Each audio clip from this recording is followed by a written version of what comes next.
दोस्तों वैसे तो राजा महाराजाओं के टाइम से पहले वस्तु विनिमय प्रणाली चलती थी जिसमें एक वस्तु देकर दूसरी वस्तु ली जाती थी। लेकिन आपको जानकर हैरानी होगी कि पुराने जमाने के तराजू होते कैसे थे। यह है आज का डिजिटल तराजू और यह है लगभग 100 साल पुराने तराजू। दोस्तों आज हम पहुंचे थे चूरू के सरदार शहर में। सर सबसे पहले अपना परिचय दीजिए और इनके बारे में हमें बताइए। सर मैं सूर्य प्रकाश बंसल। तो आज हम आपको इन तराजुओं के बारे में बताएंगे कि आज अपन एक ये इलेक्ट्रॉनिक तराजू अगर लाने के लिए जाते हैं तो अपने को पूछा जाता है कि कितनी एक्यूरेसी का आपको तराजू चाहिए। उस एक्यूरेसी पे उसकी रेट डिपेंड करती है। जबकि पुराने जमाने की तराजू की आज मैं आपको एक्यूरेसी दिखाऊंगा जिसमें कि बाट रखे जाते थे। आप देखेंगे किस तरह के बाट हैं। सर ये कितने कितने ग्राम के होंगे? सर मेरी तो नज़र इतना काम नहीं कर रही है, आप अगर चेक कर सकते हैं तो कर सकते हैं। और इसको कांच में क्यों रखा जाता था वो भी मैं बताता हूँ कि इस पे हवा का भी इफेक्ट आएगा। हवा का भी किसी चीज का अपन अगर बहुत बारीकी से वेट करना चाहें तो उस पे हवा का भी इफेक्ट आता है। तो इसमें मेरे हिसाब से चांदी, सोना या हीरे जवाहरात को तोला जाता था। जी ग्लास कवर है, ये इसका बटन है। आप देखेंगे कि किस तरह से ये वर्क कर रहा है। देखेंगे आप देखेंगे अभी आप देख सकते हैं कि दोनों तराजू के बीच की जो नोब है वो सेंटर में होगी। जी अब आप देखेंगे कि मैं एक बाट रख देता हूं। अच्छा और फिर इसका क्या इफेक्ट होता है अपन देखते हैं। मैंने चिमटी से एक छोटा सा बाट रखा है। अब अपन देखेंगे कि ये आप देखेंगे एकदम से तराजू एक तरफ झुकता हुआ जा रहा है। मतलब सर 1 या 2 ग्राम का मुश्किल से नहीं ग्राम नहीं है सर, ये मिलीग्राम है। मिलीग्राम है। मिलीग्राम से देखेंगे आप कैसे तराजू झुक गया है। ग्राम कहाँ है सर, ग्राम नहीं है। और हो सकता है कोई तोले या आने इस तरह का कोई कुछ हो, अपन इसको नहीं पढ़ पाएंगे। मेरे हिसाब से इस पे कुछ लिखा हुआ है।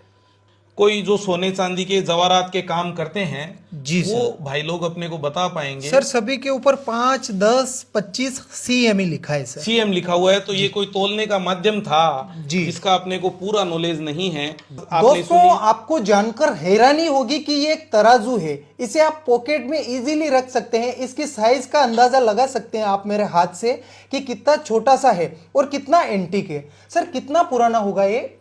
सर अपन दर्शकों को मिसगाइड नहीं करेंगे, बहुत ज्यादा पुराना है। 100, 200, 300 साल हो सकता है। आप देखेंगे लकड़ी का बॉक्स बना हुआ है और बटन कितना स्मूथली वर्क कर रहा है। आप देखेंगे जैसे ही मैंने बटन दबाया तराजू खुलने की पोजीशन में, एक बार फिर से देखेंगे आप, ये खुल गया सर। ये आपका तराजू खुल गया है जी कितना। और ये देखेंगे आप 2 होल्स हैं इसमें। ये इसको कवर कर रहे हैं। अच्छा ये यहाँ पे भी जगह स्पेस बनाया गया है ढक्कन में। तो ये इसको भी किसी पर्पज से ही बनाया गया है। शायद मेरे हिसाब से एक आध धागा कंप्लीट नहीं होगा तो अपन सिर्फ दर्शकों को दिखाएंगे। अरे नहीं ये तो पूरा एक्यूरेट है। बड़ा चलो अच्छी बात है, दर्शकों के लिए भी अच्छी। आप देख पाएंगे कितने बारीक धागे से बना हुआ है। जी सिर्फ अपन ये एक छोटा सा बात डाल के देखेंगे कि इसका क्या इफेक्ट आता है। आप देखेंगे कि किस तरह से तराजू झुक गया है। एक पलड़ा भारी हो गया सर। आप दर्शकों को एक बार फैन दिखा दीजिए। इस फैन का इफेक्ट आ रहा है कुछ। फैन अपन बंद नहीं कर पाएंगे गर्मी के कारण। आप देख सकते हैं यहाँ पर फैन चल रहा है, उसके लिए उसके कारण यहाँ पर थोड़ा सा हवा का प्रेशर से अप डाउन हो रहा है। लेकिन फिर भी सर इतना छोटा बाट डालने के बाद भी इसने ये सर ऐसे बाट हैं जिनको अपन हाथ से तो उठा भी नहीं पाएंगे। आप देखेंगे हाथ से नहीं उठा पा रहा मैं इसको चिमटी से उठाया है मैंने।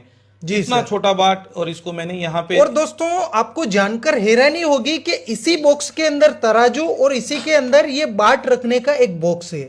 यहाँ पर आप देख सकते हैं, यहाँ पर तराजू से मतलब सुई से लेकर जहाज तक एक से एक एंटीक कलेक्शन सर लेकर बैठे हैं सरदार शहर में। सर कोई आपसे इंक्वायरी करना चाहता है तो कैसे कर सकेगा सर? व्हाट्सएप के माध्यम से वो मेरे से जानकारी ले सकते हैं जी, जिसमें मेरा कॉन्टेक्ट नंबर है 9660526794। कॉल के अलावा व्हाट्सएप ज्यादा बेटर रहेगा तो मैं उनको प्रॉपर जानकारी दे पाऊंगा। जी बहुत बहुत धन्यवाद सर, शुक्रिया। Thank you sir.